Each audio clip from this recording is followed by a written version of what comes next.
오늘부터 주님께서 기회를 주시는 대로 고린도후서 3장 그리고 그 다음 장 일부의 말씀을 살피면서 우리가 받은 복음의 내용이 무엇이고 이 복음이 얼마나 영광스러운 것인가를 상고하겠습니다. 3장 1절부터 한 절 한 절 읽어가면서 사도가 지금 무슨 말을 하려고 하는지를 생각하겠습니다. 1절입니다. 우리가 다시 자천하기를 시작하겠느냐? 우리가 어찌 어떤 사람처럼 천거설을 너희에게 붙이거나 혹 너희에게 맞거나 할 필요가 있느냐?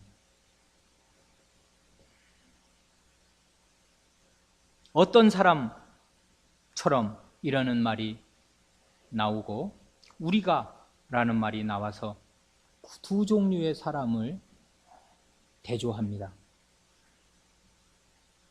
고린도 교회에 쓴 편지인데요. 옛날 고린도 이 지역에는 이른바 철학자 같은 사람들이 어느 지역에 나타나서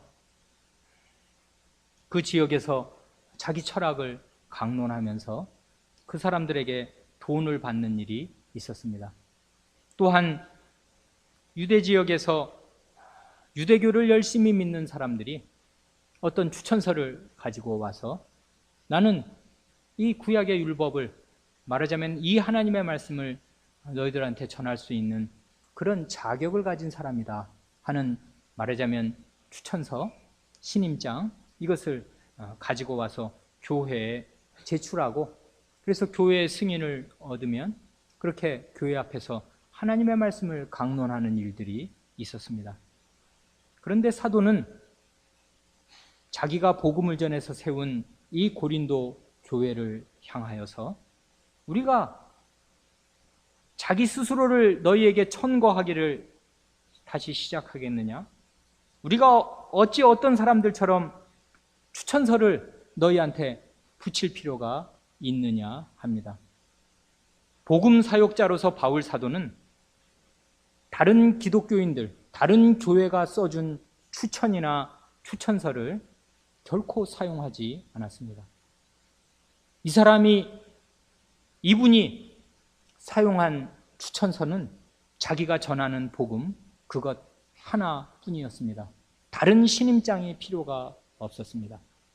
그러니까 사도의 궁극적인 신임장은 주님이 보내셨다는 것인데 주님이 보내신 것을 무엇으로 입증하는가 할 때 다른 어떤 것이 아니라 그가 전하는 복음의 내용 그것으로 입증하는 것이고 그 복음은 과연 예수 그리스도 우리를 위하여 죽으시고 부활하신 그리고 하늘에 오르셔서 전능의 우편에 앉으신 그분의 말씀이어서 죄인의 마음을 흔들어 깨우고 죄인의 마음에 영원한 생명을 심어주고 자라게 하는 능력 있는 말씀 그 자체입니다. 그러니까 사도에게는 본질상 다른 추천서가 필요가 없는 것입니다. 자기 마음에 품고 있고 자기가 확신하여 전하는 그 말씀이 사도의 추천장입니다. 과거 이 사람 바울 사도는 교회를 핍박할 때 사도행전 9장 맨 앞을 보면 대제사장에게 가서 살기가 등등한 마음으로 다메섹 여러 회당에 갈 공문을 청한 적이 있습니다. 그때는 이 사람이 공문이 필요하였던 모양입니다. 왜냐하면 사람들을 각 집에 가서 적발하여다가 일종의 수사 체포권을 가지고서 각 집에 가서 예수를 믿는다고 하면 잡아내다가 옥에 가두어야 하니까 네가 무슨 권리로 그렇게 하느냐 물을 때 대제사장의 권한을 위임받은 이 공문이 있다 하면서 마치 요즘에 이렇게 경찰관이 자기 신분을 밝히고 체포영장을 내놓고 사람을 체포하듯이 이 사람이 과거에는 대제사장의 공문을 가지고 예수 믿는 사람들을 핍박하는 일을 하였습니다마는 이제 그 예수님을 만나서 예수님의 복음을 전하는 사도가 된 뒤에는 다른 사람의 추천과 그런 말들을 필요로 하지 않았습니다. 그러나 오해하면 안 될 것은 그렇다고 하여서 이분이 모든 교회에 보내는 추천서를 다 무용지물로 생각하고 쓸데없는 일로 생각하였냐 하면 그것이 아닙니다.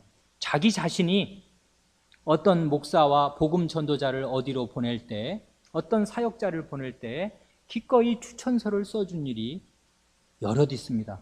예를 들면 이 고린도 교회에 바로 고린도전서 16장 10절을 보면 자기가 이 고린도 교회에 보내는 복음 전도자 디모데를 위해서 이렇게 추천서를 써줍니다. 고린도전서 16장 10절이 추천서입니다. 디모데가 이르거든 너희는 조심하여 저로 두려움이 없이 너희 가운데 있게 하라. 이는 저도 나와 같이 주의 일을 힘쓰는 자임이니라. 이 어린 사람인데 이 사람 젊은 사람이 너희한테 가면은 조심하고 두려움이 없게 두려움 없이 너희 가운데 있도록 해야지 겁박을 하거나 어린 당신이 무슨 하나님 말씀을 전한다고 하냐 그런 식으로 이 사람을 대해서는 안 된다 하고 바울 사도 자신이 디모데를 위해서 추천서를 써주었습니다. 또는 로마서 16장 맨 앞부분을 보면은 내가 갱그레아 교회의 일꾼으로 있는 우리 자매 베베 이제는 여성 신도를 추천하면서 베베를 너희에게 천거하노니 너희가 주 안에서 성도들의 합당한 예절로 그를 영접하고 무엇이든지 그에게 소용되는 바를 도와줄지니 이는 그가 여러 사람과 나의 보호자가 되었음이니라 합니다. 베베라는 이 여성이 지금 자기와 다른 여러 형제들의 보호자 노릇을 하는 아주 훌륭한 이 신자니까 이 사람이 너희한테 가면 너희가 무엇이든지 그의 소용되는 바를 도와주라고 그가 뭘 쓰고 싶어 하고 하면 그거 다 쓸 수 있게 해주고 돈이 필요하면 돈을 주고 쓸 물건이 필요하면 물건을 내어주라고 이렇게 추천을 합니다. 또 골로새서 4장 10절을 보면 마가를 위해서 추천서를 써주기도 합니다. 이 마가에 대하여 너희가 명을 받았음에 그가 이르거든 영접하라 합니다. 그러니까 이 교회에 어떤 사람을 보낼 때 추천서를 써주는 일이 초대교회 때 흔히 있었던 일이고요. 이 고린도 교회의 이 아가야 지방에 있는 고린도 교회잖아요. 이 아가야로 아볼로라는 사람이 에베소에 있다가 이 아가야에 있는 고린도에 오려고 할 때 에베소 형제들이 저를 장려하며 제자들에게 편지하여 영접하라 하였더니 저가 가매 은혜로 말미암아 믿은 자들에게 많은 유익을 주었다 합니다. 사도행전 18장 27절 말씀입니다. 그러니까 이 아볼로 고린도 교회를 바울 사도가 세우고 그 다음에 아볼로가 이제 그 물을 주어서 이 교회를 잘 자라게 하였는데 어떻게 그렇게 할 수 있었는가 하면은 에베소에 있던 이 아볼로가 이 아가야의 고린도로 올 때 에베소 형제들이 편지를 써준 것입니다. 그래 그 영접하라고 이 사람이 진짜라고 하나님 말씀을 전하는 하나님의 그 말씀의 사자니까 이 사람을 영접하라는 편지를 써주어서 아볼로가 이 고린도에 그 편지 추천서를 가지고 와서 교회 앞에 내어놓고 교회의 환영과 영접을 받으면서 거기서 하나님 말씀을 부지런히 전해서 이 고린도 교회가 자라게 된 것입니다. 그런데 지금 사도는 이 3장 전체가 무슨 얘기를 하는 것이냐면 사도직이 위협을 받는 상황에서 사도는 그런 것입니다. 사람이 지나고 나면 그 사람들 바보 같다고 생각합니다. 사사기를 읽으면 남 얘기 대하듯이 읽습니다. 이 바보 같은 사람들 어떻게 이렇게 살 수가 있나? 왜 그런 우상을 섬기고 그렇게 해서 하나님 백성이 칠칠맞게 그렇게 말하자면 바보같이 사는가? 주신 땅 차지하지도 못하고 이렇게 난잡하고 이렇게 무기력하게 사는가? 나 같으면 안 그랬을 것이다. 그렇게 생각합니다. 그리고 예수님이 오시면 나는 영접 얼마나 잘 영접하겠는가? 바울 사도 같은 분이 이 강단에서 설교를 하시면 얼마나 정신 차려서 그 말을 정말 틀림없는 하나님의 말씀으로 듣겠는가? 다 그렇게 생각합니다. 그러나 오늘 하나님이 이 자리에서 말씀하신다는 사실은 모릅니다. 오늘 하나님이 어떻게 우리를 찾아오시는 사실은 모릅니다. 그래서 지나온 역사는 우습게 보입니다. 다 바보 같은 자들의 역사로 보입니다. 자기가 똑같은 자리에 서 있는 것은 알지 못합니다. 그래서 주님께서 남의 눈에 있는 들보, 기둥은 보면서, 남의 눈에 있는 티는 보면서 내 눈에 있는 기둥 같은 들보는 보지 못한다 책망하실 때 그 말이 대단한 과장법입니다마는 우리가 항용하는 우리의 마음자리를 돌이켜보면 과장이라고만 할 수가 없습니다. 우리가 다 그렇게 콩깍지가 씌워서 역사를 보면 우습게 보이고 오늘 우리는 똑같이 삽니다. 그렇습니다. 바울 사도가 무시를 받았습니다. 고린도 교회에서 사도인데 무시를 받습니다. 그래서 바울 사도가 자기의 사도됨을 계속 의심받습니다. 저게 뭐 사도냐? 저 사람 옛날에 핍박하고 돌아다녔다며? 이런 등등의 말부터 그건 확실한 전력이니까 숨길 수도 없고요. 또 이런저런 붙어 다니는 말들이 있습니다. 말이 시원치 않다는 사람도 있고요. 아볼로만 영 설교를 못한다는 사람도 있고요. 베드로 같은 사람이 확실한 사도지 뭘 저런 사람 예수님 얼굴 한 번도 생전에 본 적이 없다며. 이렇게 해서 이 바울 사도가 오늘이나 우리 마음에 확고부동한 권위로 있지, 그가 생전에 살았을 때에는 끊임없이 교회로부터 저게 무슨 사도냐, 진짜 사도냐 하는 의심과 비판과 멸시를 늘 받았습니다. 그래서 지금 이 3장 전체의 이야기는 그냥 한 단어로 정리하려면 바울 자신의 사도권을 변증하는 것입니다.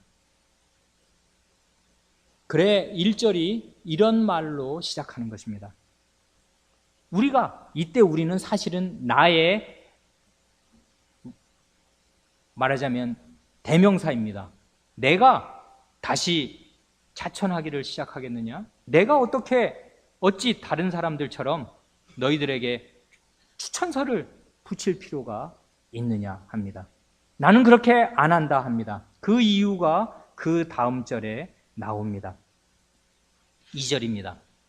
너희가 우리의 편지라 우리 마음에 썼고 뭇 사람이 알고 읽는 바라.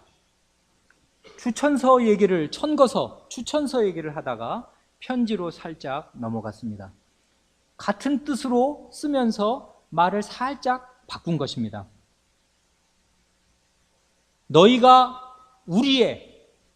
너희는 누굽니까? 고린도 교인들 아니에요? 고린도 교인 너희가 우리의 추천서라 합니다. 우리의 편지라 합니다. 그러니까 이 바울 사도는 다른 추천서가 필요가 없고 자기가 복음을 전해서 그 복음의 말씀을 듣고 마음이 변화된 삶을 사는 이 고린도 교회 교인들의 마음과 인격과 생활, 존재 자체가 바울 사도의 추천서입니다. 바울 사도는 다른 추천서가 필요가 없습니다. 자기 사역의 열매가 자기의 추천서입니다. 자기 누구 다른 베드로 사도가 이 사람 진짜요 라고 써주는 그런 추천서가 따로 필요가 없이 되었습니다. 왜냐하면 참된 복음을 전했고 그 복음이 열매를 맺어서 사람들을 바꾸어 놓았기 때문입니다. 이 고린도처럼 음란함이 항구 도시거든요. 항구 도시는 성적으로 대단히 문란하거든요. 그리고 잘 사는 도시거든요. 흥청망청하는 도시거든요. 이 도시에서 완전히 뒤집어진 변화된 삶을 사는 이 고린도 교회가 많은 문제에도 불구하고 변화된 삶을 사는 성도라 일컫는 거룩한 무리가 서게 되었습니다. 이것이 나의 추천서, 나의 편지라 합니다. 그런데 이 편지는 어디에 쓰여 있냐 하면 우리 마음에 썼고, 그리고 뭇 사람이 알고 읽는 바라 합니다. 사도가 이 편지를 어디다 썼냐 하면 자기 마음에 썼다 합니다. 자기가 복음을 전해서 그 복음을 믿은 고린도 교회의 교인들이 언제든지 이 사도의 마음 한복판에 있습니다. 유모가 자식을 기르는 것처럼 젖먹이 자신, 젖을 물리는 자식은 어머니가 꿈에도 잊을 수가 없는 것입니다. 자다가도 아기가 조금이라도 이 티를 내고 깨면, 울면 어머니는 금세 잠이 깨는 것입니다. 품 안의 자식을 잊을 어미가 세상에 없습니다. 그렇게 바울 사도가 이 교인들을 마음에 품고 살아서 이 편지를 자기 마음에 썼다고 합니다. 대단히 아름다운 표현입니다. 그런데 마음에 썼으면 바울의 마음속을 10길 물속은 알아도 한 길 사람 속 어떻게 알겠습니까? 그런데 희한한 것은 이 편지를 뭇 사람이 알고 읽는 바라 합니다. 말하자면 바울 사도가 제대로 된 복음을 전했고 그 복음을 듣고 믿은 고린도 교인들의 뒤집어진, 변화된, 회개한 그 삶이 뭇 사람에게 알려졌습니다. 그래서 뭇 사람들이 그것을 봅니다. 글을 보면 명백하잖아요. 옛날 사람들 중에 제일 확실한 시골 사람들 하는 얘기가 신문에서 봤다, 그거거든요. 신문을 읽었어요. 그러면 활자, 이건 바꿀 수가 없는 거지 않습니까? 활자화한 것은 마찬가지로 고린도 교인들이 살아 걸어다니는 편지입니다. 바울 사도의 추천서입니다. 그래서 이 사람들이 변화된 삶을 살아서 그리스도를 믿고 사니까 뭇 사람들이 고린도 교인들을 보기만 하면 압니다. 야, 저건 뭔가 다르다. 옛날에는 나랑 똑같이 다니던 그곳을 이 사람들이 이제는 안 다닌다. 옛날에는 나랑 똑같이 흥청망청하고 살았는데 이제는 완전히 다른 삶을 산다 하고 자기 자신의 변화된 삶으로 사도의 사도됨을 교인들이 입증합니다. 이게 너희가 우리의 편지라 하는 뜻입니다. 그러니까 고린도 교인들 가운데 어떤 사람이 아직도 철이 없어서 바울 사도, 다른 사람들은 다 아볼로도 그렇고 다 신임장을 가지고 오는데 당신은 어디 예루살렘에서 가지고 온 신임장 없습니까? 거기가 본거지 아니요. 거기에서 온 신임장 뭐 없습니까? 종이 한 장 들고 온 게 없는데 우리가 뭘 보고 생전 보지도 듣지도 못했던 당신을 말을 믿으란 말이요 라고 말을 하면 바울 사도는 다른 아무 신임장이 없고 나의 사역을 통해서 그리스도 안에서 새 사람이 된 여러분 자신이 나의 신임장입니다 하고 말할 수밖에 없고 그렇게 말하는 것입니다. 동시에 고린도 교회 교인들 자신이 바울 사도의 이 사도직에 대해서 이 사람이 정말 주님의 사도인 것에 대해서 그 진정성에 대해서 모를 수가 없고 그 사실을 이 고린도 교인들을 대하는 다른 사람들이 알고 있습니다. 고린도 교인의 삶의 방식이 예전의 생활 방식과는 달라졌기 때문이고 그것을 이웃 사람이 알고 주변 사람, 식구들이 알게 되는 것입니다. 그래 고린도 교회 교인 너희가 나의 추천서요, 나의 편지다 합니다. 그런데 3절 말씀은 대단히 매력적입니다. 멋진 말씀을 합니다. 너희는 우리로 말미암아 나타난 그리스도의 편지니 이는 먹으로 쓴 것이 아니요 오직 살아계신 하나님의 영으로 한 것이며 또 돌비에 쓴 것이 아니요 오직 육의 신비에 한 것이라.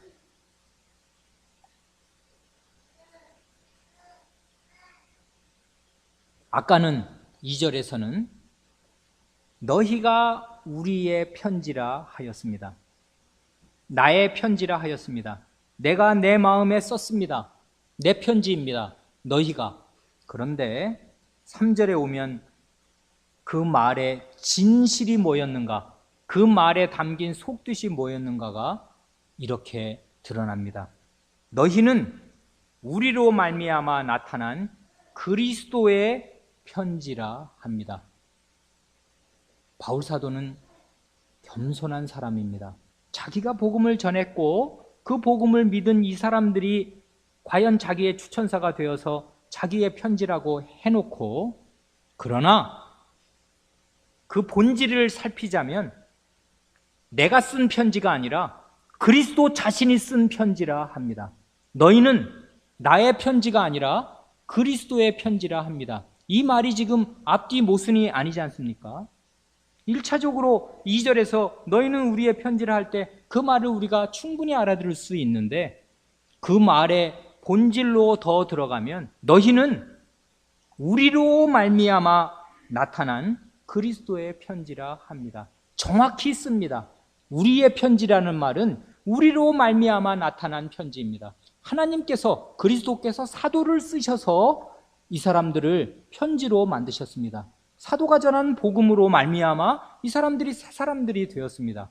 그러니 사도가 너희는 우리의 편지라 해도 틀린 말이 아닙니다. 그러나 더 영광스럽고 더 귀한 것은 고린도 교회 교인들이 사람 사도의 편지가 아니라 그리스도의 편지가 된다는 사실입니다. 그리스도께서 친히 손으로 바울 사도가 이 편지를 쓰듯이 그리스도께서 쓰신 편지가 바로 고린도 교회 교인들입니다. 그리스도께서 손수 쓰셨습니다. 그래 그리스도의 편지라 합니다. 그런데 우리로 말미암아 쓰시기도 하고 또 하나 뭐로 말미암아 쓰신 것이 있습니다. 대조됩니다.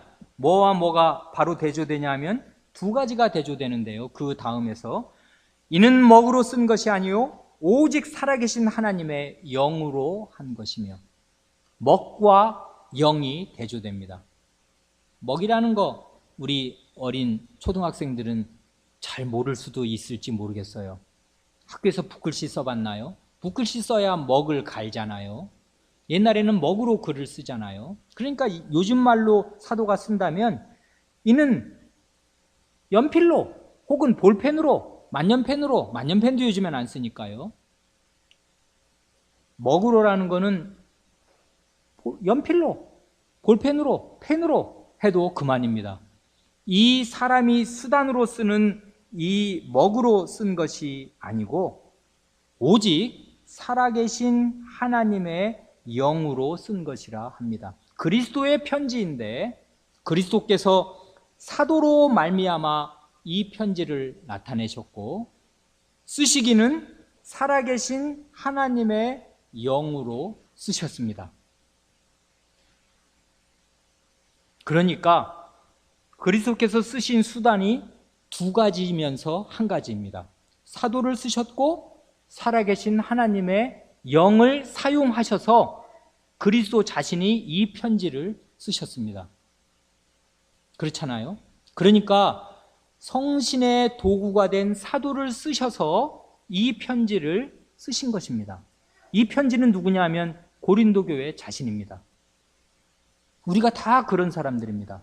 그리스도께서 사도를 쓰셔서 그리고 살아계신 하나님의 성신을 쓰셔서 그리스도께서 하시고 싶은 말씀을 우리에게 기록하셨습니다. 그래 우리를 보는 사람은 그리스도의 편지를 읽습니다. 그런 사람이 되어야 합니다. 그런 삶을 살아야 합니다. 아니면 이 사도적인 복음에 위배되게 사는 것입니다.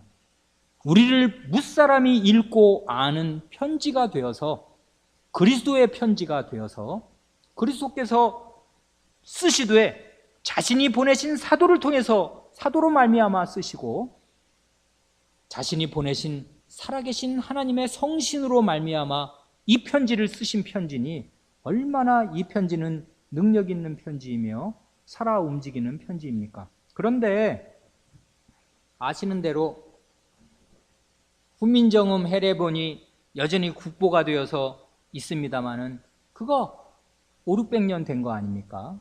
그런데 조금 그게 상당히 많이 낡아요. 그거 한 1000년 지나면 또 어떻게 되겠습니까? 좀슬거나 낡거나 습기를 먹거나 어렵게 되지 않습니까? 결국 종이에 쓰는 거니까요. 먹으로 쓴 것은 결국 헤어지고 낡게 됩니다. 그렇지 않습니까? 그런데 이거는 먹으로 쓴 것이 아니고요. 살아계신 하나님의 성신으로 쓰신 것입니다. 그러니 이 글자는 살아 움직입니다. 살아있는 글자입니다. 언제까지 살아있습니까? 영원히 살아있습니다. 없어지지 않는 희한한 편지입니다. 왜 그러냐면 살아계신 하나님의 성신으로 쓰신 편지이기 때문입니다. 사도는 죽었습니다. 그러나 그가 전한 복음은 예수 그리스도의 말씀이었고 영원하신 말씀이었으니까 천지는 없어졌으나 내 말은 없어지지 아니하리라 하신 그 말씀이었기 때문에 사도는 떠나가도 사도가 전한 그 복음은 영원한 복음이고 사도와 함께 그 복음을 전하신 살아계신 하나님의 신은 또한 영원하셔서 우리 가운데 이 영원한 글자를 쓰십니다. 그 글자를 또 어디에 쓰셨나 하는 것이 그 다음에 대조됩니다. 또 돌비에 쓴 것이 아니요 오직 육의 신비에 한 것이라. 이제까지 고린도후서 몇 번 읽으셨습니까? 10번쯤 읽으셨습니까? 아니, 나는 매년 성경을 일독한 사람이야. 내 나이 60이야. 그러면 60번을 읽으셨습니까? 좋습니다. 이 3절을 돌비에 쓴 것이 아니요 오직 육의 신비에 한 것이라. 돌비와 신비가 대조됩니다. 이 대조 어디서 온 것입니까? 그런데 거기 육의 신비, 육이라는 말은 또 거기 왜 붙었습니까? 이 3절을 잘 이해하고 사도가 지금 왜 이 말을 하는가를 잘 이해하면 하나님 말씀이 대단히 우리에게 깊고 깊은 은혜를 전합니다. 지금 먹과 영을 대조했지 않습니까? 성신이 이 먹하고 대조가 되었습니다. 먹으로 쓴 것이 아니라 살아계신 하나님의 성신으로 쓴 것이다. 그런데 어디다 썼냐?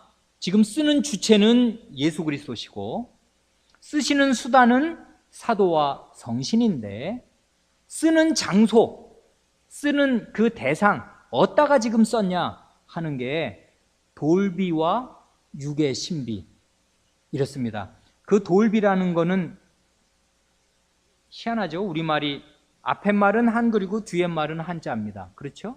그러니까 뭐 석비라고 하든지 아니면 돌판이라고 하면은 한글 한자가 될 텐데 앞에는 한자, 앞에는 한글, 뒤에는 한자. 그래서 돌비 그랬습니다. 돌비석, 무덤에 가면 왜 돌비석 같은 거 있지 않습니까? 비석, 석비, 돌판 해도 좋습니다. 그러면 신비는 뭐겠습니까? 마음 심자, 비석 비자니까 마음 비석이니까 마음판입니다. 그러니까 돌판과 마음판을 지금 대조하는 것입니다. 어디다 쓰셨냐? 그리스도께서 자신의 글자를, 자기의 마음이 담긴 편지를 어디다 쓰셨냐면 옛날 구약의 옛 언약은 돌판에 쓰셨는데 이제 이 신약 시대의 너희 고린도 교회 교인들에게는 너희 마음판에 쓰셨다 합니다. 정말 그렇습니다. 과거에 하나님께서 모세를 통해서 옛 언약을 주실 때는 돌판에 쓰셨습니다. 누가 쓰셨습니까? 하나님께서 손수 쓰셨습니다. 이런 일이 역사상에 있습니까? 없습니다. 유일무이합니다. 놀라운 일입니다. 그래 우리가 다 아는 출애굽기 그 31장을 보면 18절에 이렇습니다. 여호와께서 시내산 위에서 모세에게 이르시기를 마치신 때에 증거판 둘을 하나님의 증거하는 말씀을 기록한 판이니까 그 돌판을 증거판이라 합니다. 증거판 2개를 모세에게 주시니 이는 돌판이요 재질은 돌입니다. 하나님이 친히 쓰신 것이더라. 그러니까 십계명이 기록된 그 돌판은 실제로 하나님이 쓰셨는데 한 돌판 앞뒤의 양면으로, 이 돌판 앞뒤의 양면으로 쓰셨습니다. 그 다음 장 32장에 그렇게 말합니다.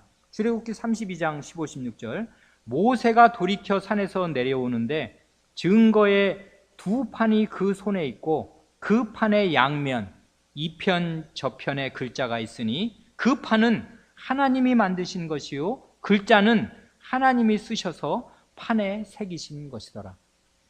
십계명을 기록한 첫 번째 돌판은 돌판 자체도 하나님이 만드셨습니다. 모세가 가지고 올라간 것이 아니고 하나님께서 돌판을 만드시고 깎아 만드시고 그 판판하게 다듬으셔야 될 거 아니에요. 거기다가 앞뒷면에다가 십계명을 하나님께서 손수 적으셨습니다. 그러니까 이것은 보통 돌판이 아닙니다. 그런데 아시는 대로 그 2 돌판을 가지고 내려오는데 이게 지금 31장 32장 얘기니까요. 모세가 이 돌판을 가지고 내려오다가 저기 밑에 보니까 엄청 시끄러운 소리가 들려. 저게 다 뭐냐? 자세히 보니까 금송아지 우상을 섬기고 있었습니다. 이 언약의 옛 언약의 말씀, 하나님이 돌판을 친히 깎고 거기다가 손으로 친히 쓰신 이 언약의 돌판이 이 우상 숭배 앞에 소용이 없어졌습니다. 언약은 깨졌습니다. 이미 행위로, 온 백성의 행위로 깨졌습니다. 그래서 그 모세가 이 돌판을 내던져서 깨뜨렸습니다. 돌판이 소용이 없어졌습니다. 다 깨졌습니다. 조각이 났습니다. 그래 하나님께서 그 이스라엘 백성의 죄를 용서하시고 2번째 돌판을 다시 쓰실 건데 그때는 네가 돌판을 처음 것과 같이 깎아 만들어가지고 가지고 올라오너라 하셔서 이 사람이 가지고 모세가 가지고 올라가니까 하나님께서 2번째로 첫 번째 쓰셨던 말씀을 다시 기록하였습니다. 그 기록된 2 돌판이 결국 이 언약궤 안으로 들어가게 된 언약의 2 돌판입니다. 지금 바울 사도는 그 이야기를 하고 있는 것입니다. 돌판에 쓴 것이 아니다. 그러니까 지금 자기가 전하는 그리스도의 복음을 어떻게 지금 이분이 이 심오하게 설명하는 거냐 하면 추천서로 시작을 했잖아요. 우리는 추천서 나는 쓸 필요 없다. 너희가 우리의 추천서니까. 그래놓고 편지로 살짝 넘어가서 너희는 우리의 편지라 한 다음에는 그런데 우리의 편지가 아니라 실은 우리로 말미암아 나타난 그리스도의 편지다. 그리스도께서 쓰셨는데 우리로 말미암아 쓰셨고 살아계신 그리스도의 하나님의 영으로 말미암아 쓰셨는데 어디다가 쓰셨냐 하면 돌판에 쓰시지 않고 육의 마음판에 쓰셨다 합니다. 마음판에 썼습니다. 하나님의 율법을 마음에 새기셨습니다. 그리스도의 말씀이 하나님의 율법인데 이것을 우리의 마음에 새기셨습니다. 이건 지금 뭘 얘기하는 겁니까?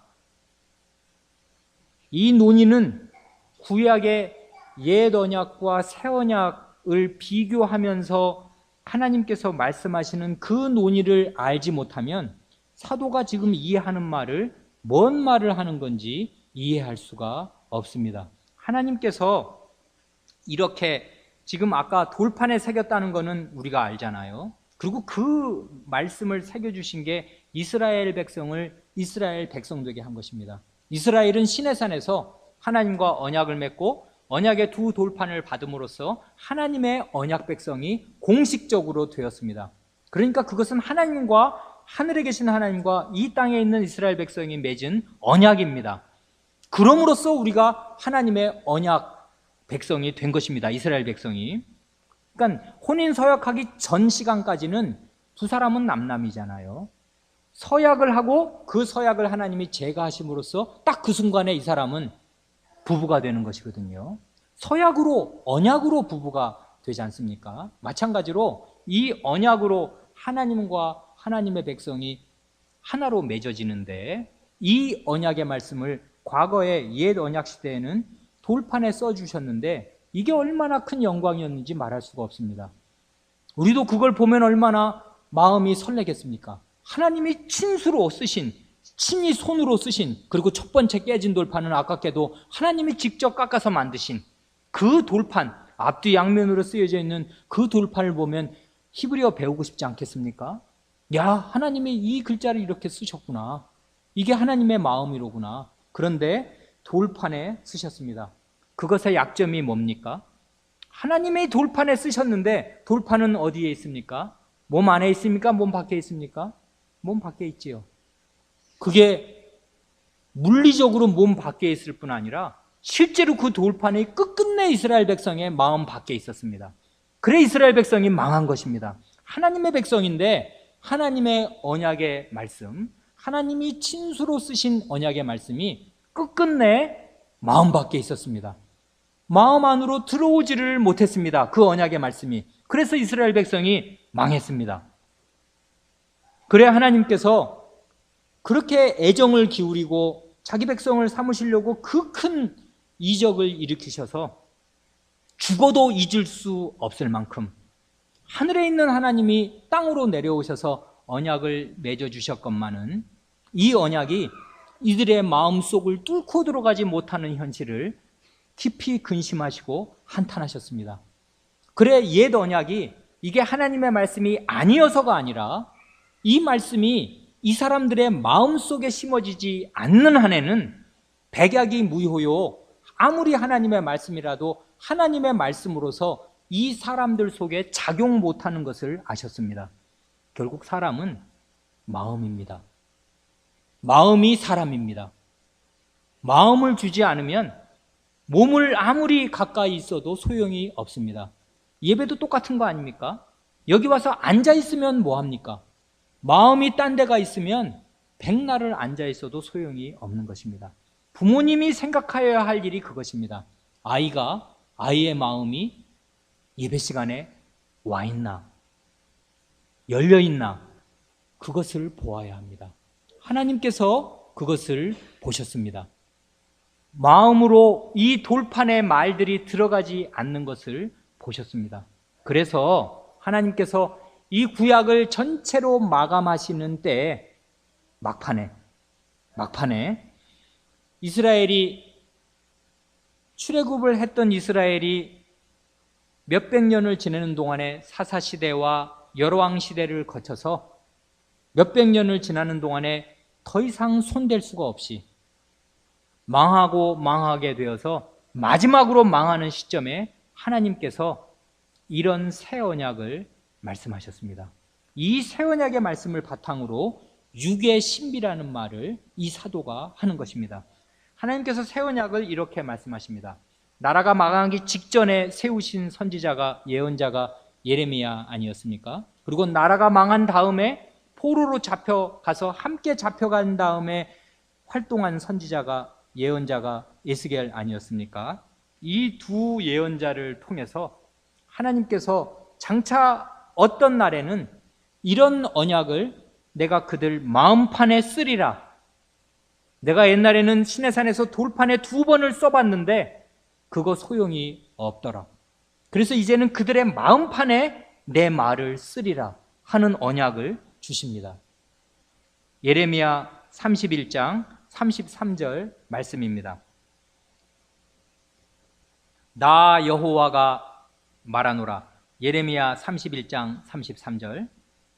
그러나 그날 후에 내가 이스라엘 집에 세울 언약은 이러하니 곧 내가 나의 법이 이 십계명의 말씀 같은 하나님의 법이잖아요.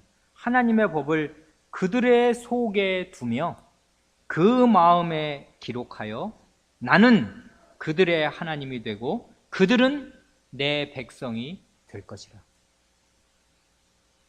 뭘 어떻게 한답니까? 새 언약을 세우시겠답니다. 옛 언약으로는 이 나라가 유지가 안 되었습니다. 하나님 백성이 하나님 백성으로 살 수가 없었습니다. 망했습니다. 지금 망해갑니다. 다 포로로 잡혀갈 것입니다. 포로로 잡혀간다는 건 무슨 뜻이겠습니까? 출애굽의 구원이 완전히 소용이 없어졌다는 뜻입니다. 애굽보다 더 강성한 바벨론의 포로가 되는 것입니다. 그러면 출애굽의 구원을 한 게 말짱 도루묵이 되는 것입니다. 아무 소용이 없습니다. 그리고 그 긴 시간 동안에 얼마나 많은 예언자를 통해서 하나님께서 다윗 왕 같은 사람, 또 뭐 엘리야, 엘리사, 뭐 수태 많지 않습니까? 그런 사람들 다 보내서, 그 수많은 사사들 다 보내서 해주시고 가르치셨는데 백약이 무효였습니다. 사람의, 죄인의 마음은 그렇게 단단하였습니다. 이 돌판의 말씀으로 소용이 없었습니다. 그래서 하나님께서 새 언약을, 이제는 나의 법을 그들의 속에 두며 그 마음에 기록하리라 하십니다. 이게 새 언약의 핵심입니다. 마음판에 새겨주는 거, 말씀을. 근데 그 율법은 어디 다른 율법이 아닙니다. 옛날 율법과 다른 것이 아니라 옛날 율법이 바로 하나님의 말씀인데 그 법을 이제는 돌판이 아니라 마음판에 써주시는 것입니다. 그럼으로써 맨 마지막 말이 중요한데, 그들의 하나님이 되고 그들은 내 백성이 될 것이라. 이렇게 해서 언약이 이루어지는 것입니다. 언약의 핵심은, 아브라함에게 언약을 주셨을 때 그 핵심은 하나님 나라를 이루는 거 아니었습니까? 하나님이 왕이 되시고 이 백성은 하나님의 백성이 되는 것, 하나님의 왕국을 이루는 것. 하나님이 왕이시니까 하나님의 백성은 결단코 죽지 않습니다. 죽어도 죽지 않습니다. 영생을 얻습니다. 그 왕이 영생하기 때문에 그렇습니다. 그 왕은 백성이 없을 수 없는 왕이기에 그렇습니다. 백성이 죽어버리면 왕은 아무것도 아닌 것입니다. 무슨 왕입니까? 백성이 하나도 없는데. 백성이 죽으면 왕이 왕 노릇을 못합니다. 그러니까 하나님이 우리의 하나님이 되어주시면 그 사람은 안 죽습니다. 죽어도 영원히 삽니다. 하나님이 왕이시기 때문에 그렇습니다. 하나님이 왕이신 사실이 우리의 영생을 보증하는 것입니다. 문제는 우리가 하나님의 백성이냐 하는 것인데, 하나님이 나의 하나님, 우리의 하나님이 되어주시고 내가 하나님의 백성이 되는 것이 아브라함에게 주신 하나님 나라를 처음 선언하실 때 그 언약의 핵심인데, 이게 돌판에 새긴 율법으로는 이루어질 수가 없었기 때문에 마음판에다가 이 언약을 하나님께서 기록하여 주신다 합니다. 이게 예레미야가 나라가 망하기 직전에 하나님께 받아서 전했던 새 언약의 메시지였습니다. 이제 그 메시지를 받은 나라가 망했습니다. 바벨론 포로로 갔습니다. 출애굽의 구원은 무산되었습니다. 그리고 앞으로 이 나라는 예수님 다시 오실 때까지 끝내 회복되지 못할 것입니다. 그런데 그 포로로 잡혀간 상태에서 에스겔이 이런 예언을 합니다. 이 예레미야 때는 이 언약을, 새 언약을 세워서 하나님의 법을 마음속에 기록한다고는 했는데 성신에 대해서는 얘기하지 않았습니다. 어떤 방식으로 기록하는지 말하지 않은 것입니다. 어떻게 해서 이 죄인의 완강한 마음을, 홍해가 갈라지고 하늘에서 불이 떨어지고 하나님이 하늘에서 이 시내산으로 내려오시는 강림을 다 보고 애굽에 내린 10가지 재앙을 다 보고 그 많은 무수한 이적과 해가 멈추는 것, 달이 멈추는 이런 이적을 싹 다 경험해도 소용이 없는 이 완악한 마음을 도대체 어떻게 뒤바꾸어서 그 마음속에 하나님의 말씀을 쓰시겠다는 것인지를 알 수가 없었습니다. 그냥 쓰시겠답니다. 그러니 어떻게 그런 일이 일어날까 몰랐습니다. 그런데 하나님의 신이, 하나님의 성신이, 그 무한한 창조주이시오 생명을 주시는 성신이 그 일을 하시겠답니다. 그 일을 이렇게 기록합니다. 똑같은 내용을 성신을 덧붙이면서 이렇게 기록하는데 여기에 그 육의 신비에 해당하는 말이 나옵니다. 그러니 에스겔이 전한 이 새 언약의 말씀이 우리에게 복음이 아닐 수가 없습니다. 에스겔서 2군데를 보겠습니다. 2번 이 사람이, 이 예언자가 이렇게 하나님의 이 새 언약의 복된 예언을 전합니다. 이게 우리의 살 길이고 우리의 문제의 궁극적인 해결책입니다. 이게 복음입니다. 그러니까 에스겔서 11장 19절 20절입니다.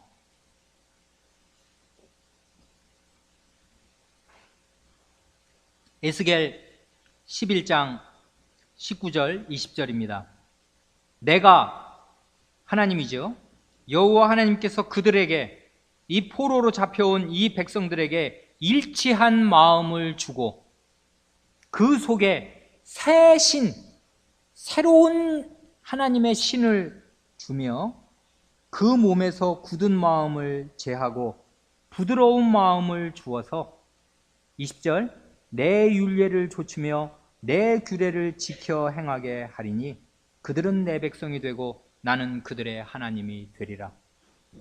이렇게 하심으로써 결국 그들은 나 하나님의 백성이 되고 나는 그들의 하나님이 되리라. 영생하시는 영원한 하나님의 왕국이, 하나님의 나라가 이 땅에 이루어질 텐데 어떻게 이루어지냐면 두 가지입니다. 성신을, 새 신을 주셔서 하나님의 법을 행하게 하는 것인데 어떻게 그 완강하게 두 번의 큰 구원, 결국 출애굽의 구원과 바벨론에서도 한 번 구원을 받아서 도라는 오거든요. 근데 그러고 나서도 도루묵이 됩니다. 예수님 오실 때 그 지경이 되었으니까요. 두 번의 큰 구원을 완전히 무화시키는 이 인간의 끝없는 죄악의 강고한 벽을 어떻게 뚫으시는가 하면 이렇게 뚫으신답니다. 내 신을 주어서 그 몸에서, 이 몸이 바로 육입니다. 육. 그 육에서, 그 살에서 굳은 마음을 제하고 부드러운 마음을 주어서, 여기에 굳은 마음이 나오고 부드러운 마음이 나오지 않습니까? 이게 바로 우리말로 부드럽게 해석한 것인데 원래 히브리 말로 읽으면 이렇습니다. 그 몸에서 돌 같은 마음을 제하고 살 같은 마음을 주리라 하는 것입니다. 이게 핵심입니다. 새 언약은 성신을 주시는데 성신께서 죄인들의 돌 같은 마음, 돌입니다. 죄인의 마음은 깨지면 깨졌지 안 바뀝니다. 죽어라고 하나님을 배척합니다. 우상이 좋답니다. 사실은 자기가 우상입니다. 자기가 왕이니까요. 왕좌를 절대로 내놓지 않습니다. 어린 죄인들도 똑같습니다. 어린아이들 가만 보십시오. 걔네들은 오히려 부끄러움을 모르기 때문에 부끄러움을 모르고 자기 하고 싶은 대로 고집을 부립니다. 어른들은 체면이 좀 있으니까 어른들의 죄질은 더 악하면서도 또 때로는 체면 때문에 형편없는 짓들은 또 안 하지 않습니까? 이렇게 신사숙녀로 여기 나와서 앉아있지 않습니까? 그런데 아이나 어른이나 자기 마음의 왕 노릇하는 것은 똑같습니다. 자기 마음의 왕자는 결코 내어놓지 않습니다. 돌입니다, 마음이. 그런데 하나님께서 부드러운 마음을 주시는데 그 부드러운 마음이란 돌 같은 마음과 비교되는, 돌과 살이 비교되지 않습니까? 이렇게 생생한 그림 언어로 말씀하십니다. 살 같은 마음, 이 피부, 이 살 같은 마음을 주신다. 성신께서. 그래서 마음이 이제 부드러워지니까 돌처럼 단단한 마음이 아니고 부드러운 살 같은 마음이 되니까 돌과 살이 대비되어서 이제 그 부드러운 마음으로 하나님의 법을 즐거워해서 행하게 됩니다. 그럼으로써 과거에 그렇게 쇠귀의 경읽기처럼 말하고 말해도 그 생활 속에 나타나지 않았던 하나님의 법이 이 사람들의 마음속에 심겨지고 삶으로 나타나게 돼서 무사람이 알고 읽는 바처럼 됩니다. 될 수가 있습니다. 성신으로 말미암아 마음이, 돌 같은 마음이 살같이 되어서. 이 똑같은 예언을 에스겔 36장 24절로 28절은 이렇게 합니다. 이게 아주 그 결정적인 예언이 됩니다. 에스겔 36장 24절로 28절은 이게 구약 모든 예언의 종합 최종 결정판이거든요. 이 예언이 성취됨으로써 신약시대가 열리는 것이거든요. 놀라운 말씀이니까 24절부터 28절까지 한 절씩 저와 교독하겠습니다. 제가 24절 교우분들이 25절, 이런 식으로 28절까지만 교독하겠습니다. 36장 24절을 읽습니다. 내가 너희를 열국 중에서 취하여 내고 열국 중에서 모아 데리고 고토에 들어가서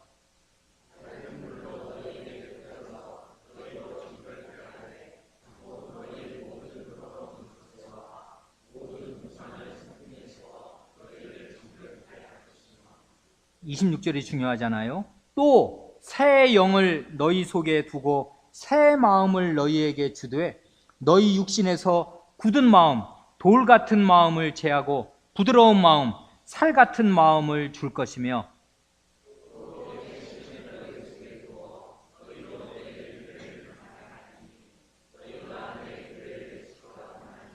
내가 너희 열조에게 준 땅에 너희가 거하여 내 백성이 되고 나는 너희 하나님이 되리라.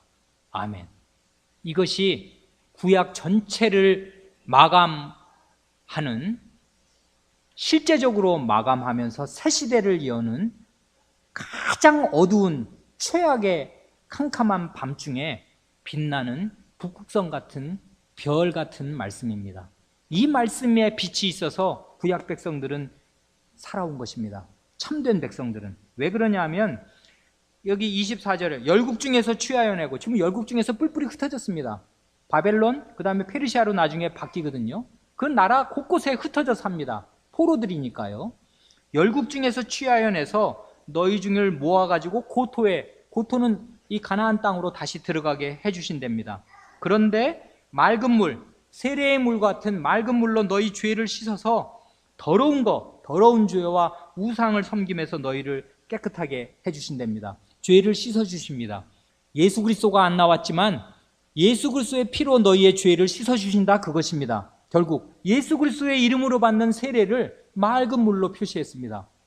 물과 성신입니다. 물이 나왔지 않습니까? 그 다음에 성신이 나옵니다. 새 영을 근데 그 다음에 그 나오기 전에 새 영, 새 마음이 새로워져야 됩니다. 어떻게 새로워집니까? 이 단단한 돌 같은 마음이 살 같은 마음으로 바뀌어야 됩니다. 마음을 바꾸어 주십니다. 그래, 부드러운 마음인데 이게 바로 살 같은 마음입니다. 돌판처럼 딱딱하던 그 마음이 아니라 살처럼 부드러운 마음을 주셔서 궁극적으로는 내 신, 하나님의 신을 너희 속에 두어서, 하나님의 신이 우리 밖에 있으면 안 됩니다. 우리의 이 완강한 마음 안에 들어오셔서 내 마음을 움직여 주시고 부드럽게 해주셔서 살처럼 만들어 주셔야 하나님의 말씀을 즐거워해서 그 말씀을 비로소 행할 수 있게 됩니다. 이렇게 함으로써 하나님의 백성이 되고 하나님이 우리의 하나님이 되는 아브라함의 언약이 이루어집니다. 이 얘기를, 이 예레미야와 에스겔의 이 예언을 그대로 가지고서 바울 사도가 뭐라고 얘기합니까? 돌 위에 쓴 것이 아니요 오직 육의 살의 마음판에 한 것이라. 왜 육의 신비, 육을 왜 쓰는 겁니까? 살이라고요. 그게 살 같은 마음을 주신대잖아요.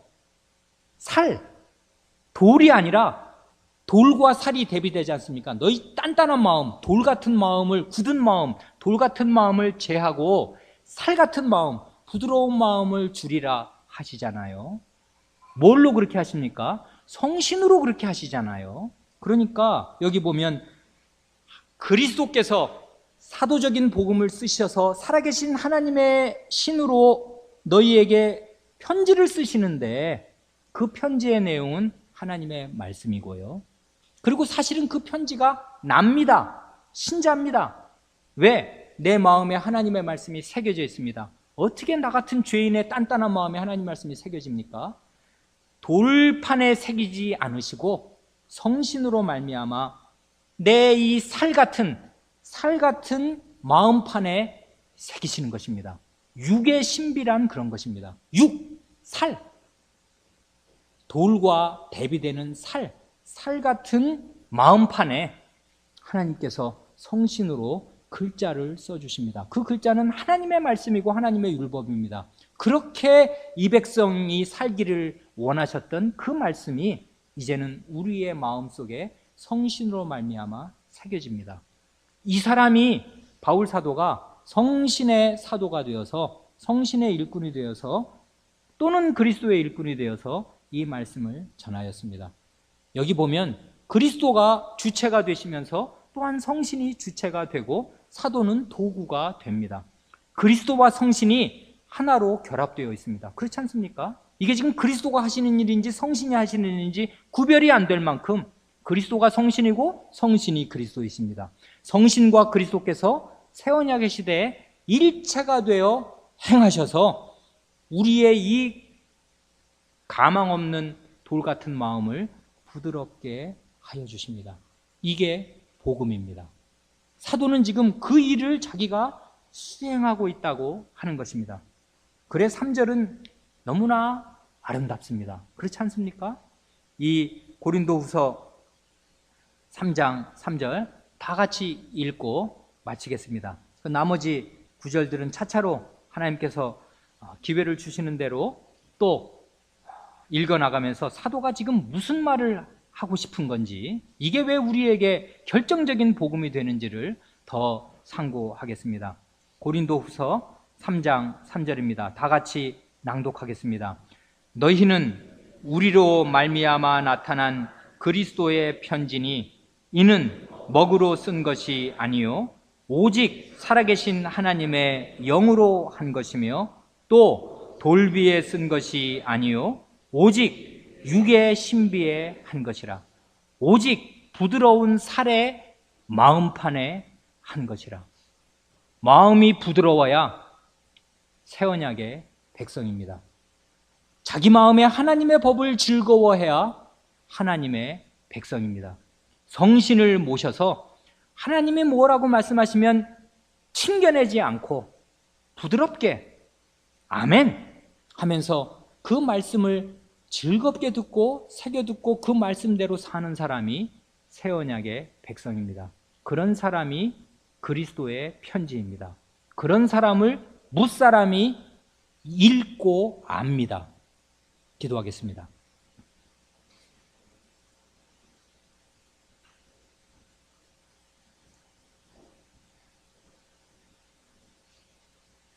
하나님 아버지, 예나 지금이나 하나님의 백성들은 어리석고 마음이 높아서 하나님 말씀 전하는 사람들을 우습게 여기오며 함부로 판단하오며 함부로 대하고, 그리하여 사도가 자기 자신이 누구인가를 교회 앞에 이런 말로 밝힐 수밖에 없었사오며 자기의 추천서가 무엇인지를 교회 앞에 이야기할 수밖에 없었사옵니다. 그러나 사도가 자기를 변명하느라 시간을 들인 것이 아니요 이 기회를 선용하여서 그리스도의 복음을 전하되 구약의 새 언약의 전통 위에 굳게 서서 그리스도와 성신을 전하고 그리스도와 성신으로 말미암아 변화된 새로운 새 사람들이 신약 백성인 사실을 전함으로 저희에게 복음이 무엇인가를 가르쳐 주오니 이 말씀이 오늘 저희 마음에 역사하여서 저희가 저희 마음을 살필 수 있게 하여 주시기를 구하옵니다.